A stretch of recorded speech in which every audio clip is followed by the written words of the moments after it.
Selamat pagi Bu Mustika dan Pak Nyoman. Perkenalkan kami dari kelompok 2. Pada kali ini akan mempresentasikan tentang Misena Chloropos. Kelompok 2 ini terdiri dari Daniar Abdurrahman, M. Barik Sadat, Nadira Azhara, itu saya sendiri, dan Akil Hanif. Untuk outline apa yang akan kami presentasikan pada kesempatan kali ini, yang pertama kita akan mempresentasikan tentang introduction dari fungi ini sendiri, yaitu Misena Chloropos. Yang kedua, kami akan bahas tentang bioluminescence-nya dari fungi ini. Lalu yang ketiga, kami akan bahas reaksi kimia dari Misena Chloropos ini. Dan yang terakhir, kami akan bahas ekologi dari Misena Chloropos ini.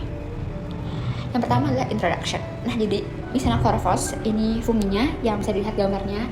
Ada yang berwarna putih sama yang bisa menyala dalam malam hari.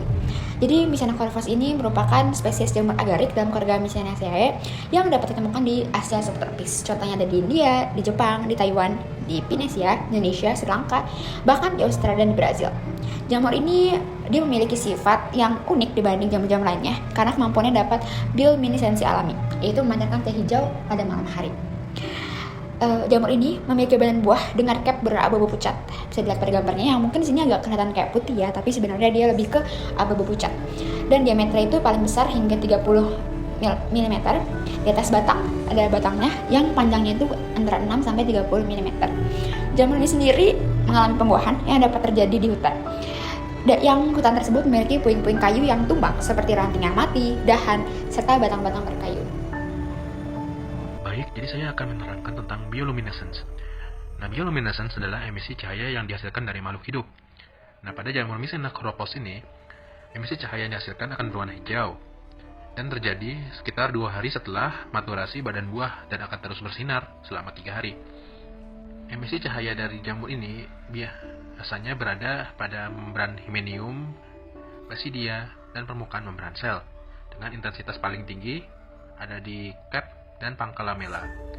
Untuk stem dan ujung lamela, intensitasnya akan lebih rendah daripada kedua lokasi tersebut. Nah, bioluminescence dari Misena Chloropos ini diprediksi digunakan untuk menarik serangga. Dari jurnal yang kami baca, jamur yang menghasilkan cahaya akan menarik 3 kali lebih banyak serangga jika dibandingkan dengan jamur yang tidak. Diprediksi serangga ini akan membantu reproduksi dari fungi itu, mungkin dalam menyebar spora dan sebagainya. Pendarahan pada Misena Chloropos dihasilkan pada kondisi minim cahaya sebagai bentuk pertahanan. Mekanisme ini melibatkan sistem fisiologi dan reaksi kimia. Apa yang terjadi di dalam jamur? Jadi, terdapat sebuah molekul yang disebut luciferin yang akan bereaksi dengan oksigen bersama dengan energi dan enzim yang disebut luciferase. Energi dihasilkan dalam reaksi ini, dan energi ini membangkitkan elektron dalam molekul luciferin. Dan ini berarti bahwa elektron akan mendapatkan sedikit lebih banyak energi dari biasanya. Dan ketika elektron kembali ke keadaan normalnya, ekstrak energi akan berkurang dan dirubah menjadi cahaya. Jika dibandingkan cahaya ini dengan bola lampu biasa, sinar jamur sebenarnya jauh lebih efisien. Bola lampu memancarkan cahaya dan akan menjadi sangat panas, tetapi jamur ini tidak menjadi hangat sama sekali. Hampir semua energi yang dihasilkan oleh reaksi ini diubah menjadi cahaya, dan oleh karena itu sering disebut pula cahaya dingin. Sistem Lucifer yang memancarkan cahaya ini juga dapat ditemukan di organisme lain, tetapi struktur molekulnya berbeda, tergantung pada organisme yang teramati. Bagian yang akan dibahas berikutnya adalah ekologi dari jamur Misena Chloropos. Jamur ini seringkali ditemukan di hutan, di mana tubuh buahnya dapat ditemukan pada kayu dari pohon-pohon yang sudah lapuk ataupun petiol dari pohon-pohon palem di hutan tersebut.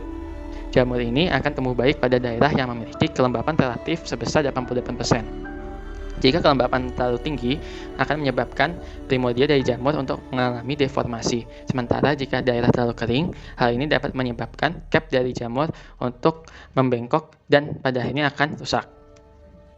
Fungi Misena Chloropos dapat ditemukan pada berbagai kawasan di Jepang, Polinesia, Sri Lanka, Taiwan, Pulau Jawa, Australia, dan Brazil. Fungi ini di Jepang sudah mengalami penurunan populasinya. Hal ini dikarenakan perusakan dari lingkungan alami dari fungi tersebut.